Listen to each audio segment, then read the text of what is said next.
Hi കൂട്ടുകാരെ, എല്ലാവർക്കും ഒരിക്കൽ കൂടി എൻ്റെ വീഡിയോയിലേക്ക് സ്വാഗതം. ഇന്ന് ഞാൻ നിങ്ങളെ പരിചയപ്പെടുത്തുന്നത് ആപ്പിൾ അച്ചാർ എങ്ങനെ ഉണ്ടാക്കാമെന്നുള്ളതാണ്. ഞാൻ ഇന്നിവിടെ ആപ്പിൾ അച്ചാർ ഉണ്ടാക്കി വെച്ചിരിക്കുകയാണ്. ഇപ്പോൾ ഞാൻ കുക്ക് ചെയ്തിപ്പോൾ കഴിഞ്ഞതേ ഉള്ളൂ. അപ്പോൾ ഇത് വെച്ച് കഴിഞ്ഞപ്പോൾ എനിക്ക് തോന്നി ഇതെങ്ങനെയാണ് ഇടുന്നതെന്ന് നിങ്ങളത് പരിചയപ്പെടുത്താമെന്ന് കരുതി. അപ്പം ഞാൻ ആദ്യം ചെയ്തത് ഗ്രീൻ ആപ്പിൾ, ഇത് ഗ്രീൻ ആപ്പിളിൻ്റെ അച്ചാറാണ്. അപ്പം ഗ്രീൻ ആപ്പിളിനെ ആദ്യം കട്ട് ചെയ്തിട്ട് കുറച്ച് ഉപ്പ് തിരുമ്മി ഞാൻ വെച്ചു. അത് ഇന്ന് രാവിലെ തന്നെ ഞാൻ അരിഞ്ഞു വെച്ചതാണ്. അപ്പോൾ അതിനകത്തോട്ട് ഉപ്പൊക്കെ പിടിക്കും. ഉപ്പും പിന്നെ കുറച്ച് മുളക് പൊടിയും കൂടെ കൂടി ഇട്ടതിന് ഞാൻ വെച്ചിരിക്കുമായിരുന്നു. അതിനുശേഷം പിന്നെ നമ്മൾ ചെയ്യേണ്ടത് ഒരു പാനിലേക്ക് ആവശ്യത്തിന് നല്ലെണ്ണ ഒഴിക്കുക. ജിഞ്ചിലി ഓയിൽ അല്ലെങ്കിൽ നല്ലെണ്ണയാണ് ഏറ്റവും നല്ലത്. നല്ലെണ്ണ ചൂടായി കഴിയുമ്പോൾ കുറച്ച് കടുക് ഇടുക. കടുക് ഇട്ടതിന് ശേഷം നമ്മൾ ഇഞ്ചി, വെളുത്തുള്ളി, കറിവേപ്പില ഇത് മൂന്നും ഇട്ട് മൂപ്പിക്കണം.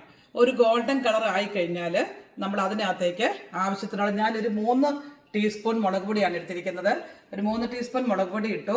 ഒരു 1/4 ടീസ്പൂൺ ഉലുവാപ്പൊടി, ഒരു 1/4 ടീസ്പൂൺ കായം പൊടി, അത് മൂന്നും കൂടി ഇട്ട് ഇളക്കി അത് പൊടിയെല്ലാം മൂത്ത് കഴിഞ്ഞതിന് ശേഷം ഞാൻ അരിഞ്ഞു വെച്ചിരിക്കുന്ന ആപ്പിളിനെ ഇട്ട് ഇളക്കുകയാണ് ഉണ്ടായത്. അത് തണുത്ത് കഴിഞ്ഞപ്പോൾ ഞാനൊരു 3 സ്പൂണോളം വിനാഗിരി ചേർത്തു. വിനാഗിരി ചേർക്കുന്നത് എന്താണെന്ന് വെച്ചാൽ ഒരു പ്രിസർവേറ്റീവ് ആയിട്ടാണ്. കാരണം അച്ചാർ കേട് വരാതിരിക്കാനായിട്ടാണ് വിനാഗിരി ചേർക്കുന്നത്. കാരണം ഗ്രീൻ ആപ്പിളിന് നിങ്ങൾക്കറിയാം, ഗ്രീൻ ആപ്പിളിന് ആവശ്യത്തിനുള്ള പുളിയുണ്ട്. അപ്പോൾ നമുക്ക് ഒത്തിരി വിനാഗിരി ഒന്നും ചേർക്കേണ്ട കാര്യമില്ല. ജസ്റ്റ് ഒരു പ്രിസർവേറ്റീവ് ആയിട്ട് മാത്രം ചേർത്താൽ മതി. ഇതാണ് ഗൈസ് എൻ്റെ അച്ചാർ. അപ്പോൾ ഞാനിതൊന്ന് ഉപ്പുണ്ടോ എന്ന് നോക്കട്ടെ.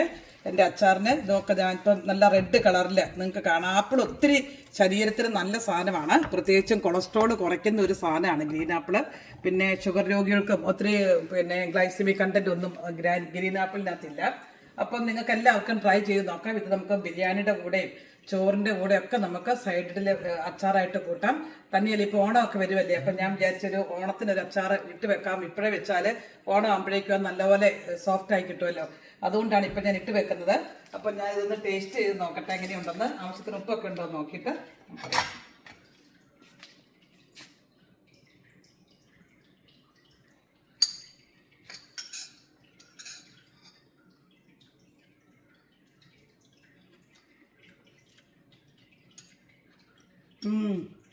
നല്ല ടേസ്റ്റ് ഉണ്ട്. ശരിക്കും പറഞ്ഞു കഴിഞ്ഞാൽ മാങ്ങ എങ്ങനെ അച്ചാറിടുന്നു അതേ ടേസ്റ്റാണ് എനിക്ക് ഫീൽ ചെയ്യുന്നത്.